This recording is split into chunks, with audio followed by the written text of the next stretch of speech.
Hi everybody, happy Sunday. We just spent 7 months in Europe and we are going to tell you our top 5 places we would live on the Med if we decided to live on the Med in Europe. Stay tuned.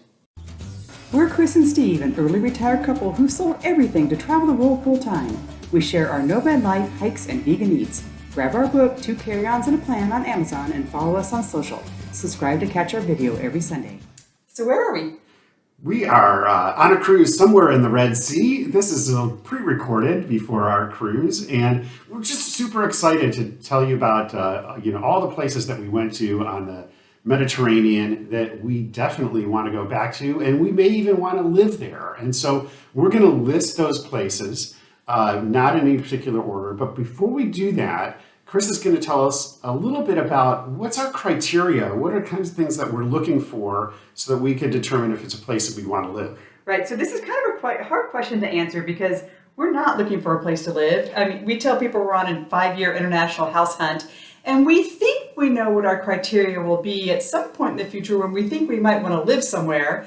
So it's kind of hard to tell you that, but roughly our criteria is the weather's great. It's the 22 degrees is its average ongoing annual temperature year round. Celsius, 72 degrees Fahrenheit. It's probably on the water. It's probably a mid-sized city. It is an easy place to live. It's someplace that, now we have not looked into this at all, but it's someplace that we can easily get visas or residency or citizenship or whatever what would be required to live there, or we'd be able to afford to buy into there.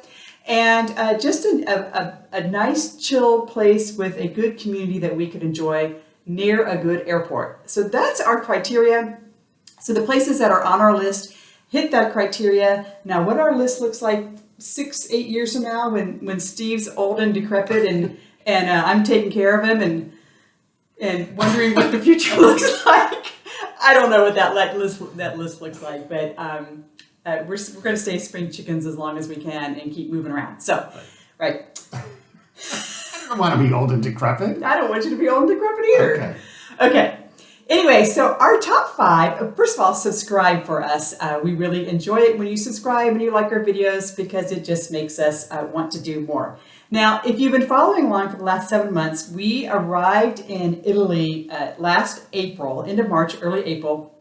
We did some time in Italy, did Sicily, then picked up a car and drove from basically Rome to Porto, or to Lisbon.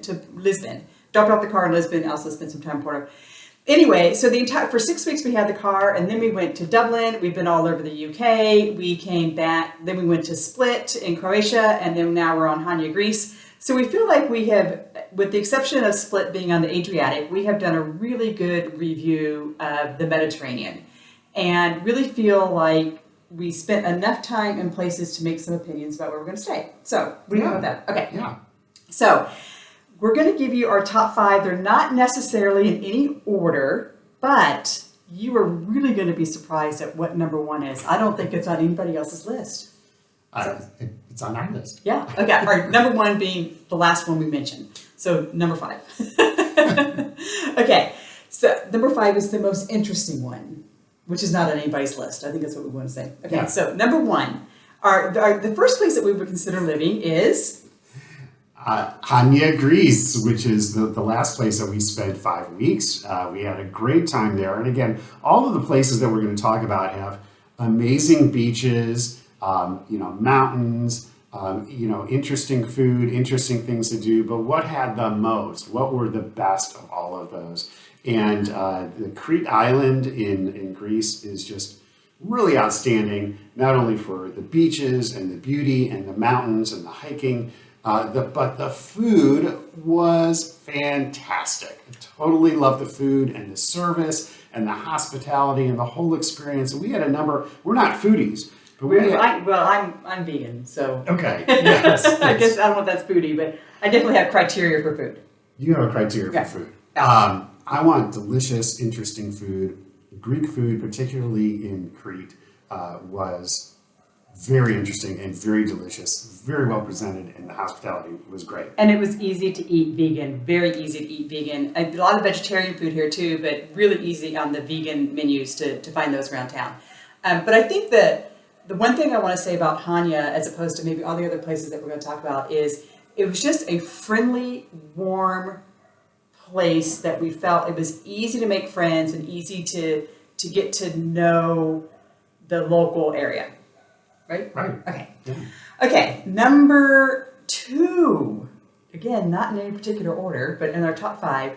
Split, Croatia. Oh man, oh man, oh man. This, if you can tell by the way I'm smiling, it certainly was one of my favorite places. It reminded me a lot of San Diego, a little bit smaller. San Diego when I was growing up, so it's smaller now than what San Diego is now. But beautiful marina, beautiful port, beautiful history, beautiful buildings, beautiful mountains. Really an easy place to live. We really felt like we were kind of like locals there because we got medical care done. Yeah. We took dance classes. Yeah. We had some amazing hiking, amazing adventures.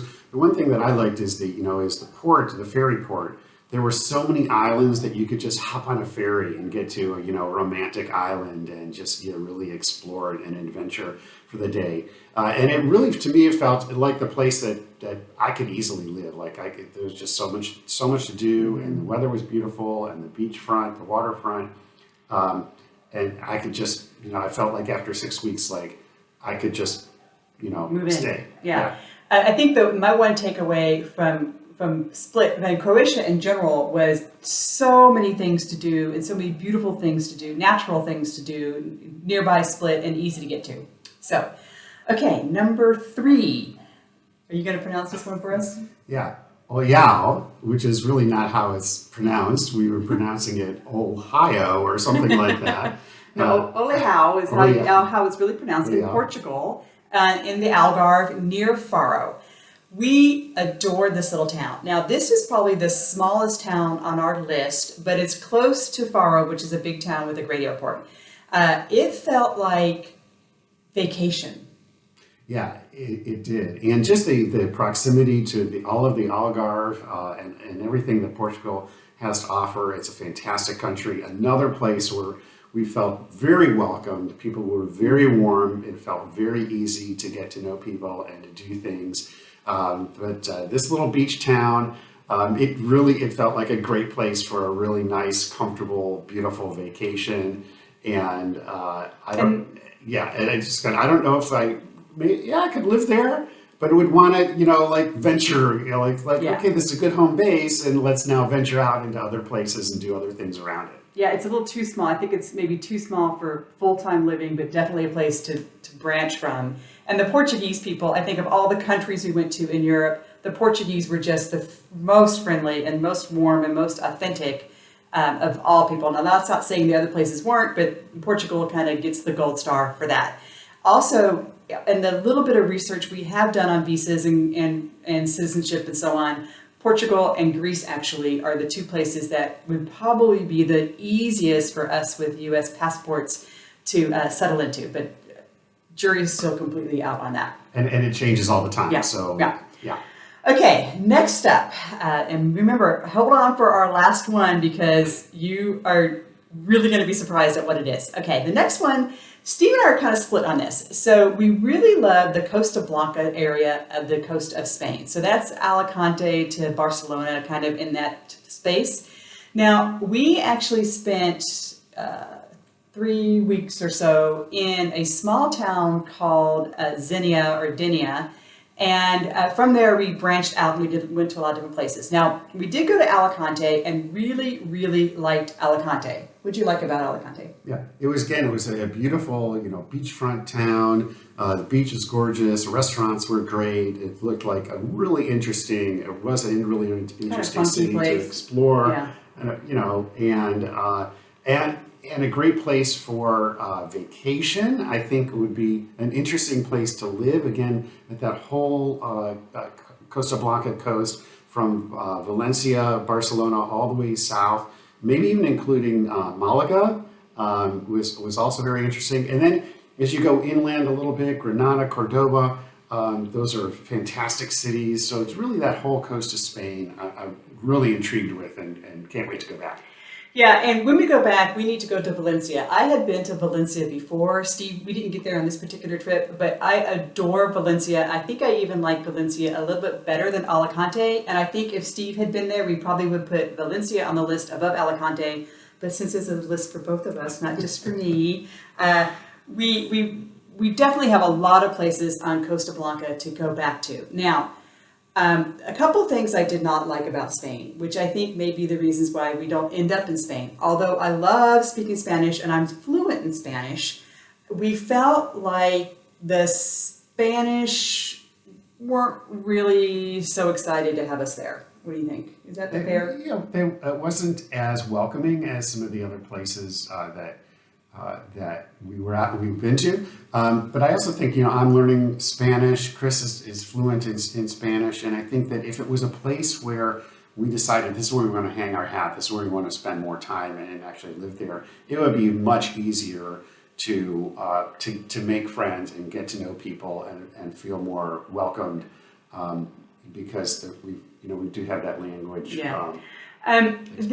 Yeah, that's true. It'd be easier to get engaged. The food wasn't, of all the places we went, Spanish food was probably my least favorite. I mean, tapas were a lot of fun. Spanish food was just very heavy with meat and a lot of fried foods and so on. So I love paella, but I just kind of felt like it was a challenge to find food that was fresh and delightful in Spain.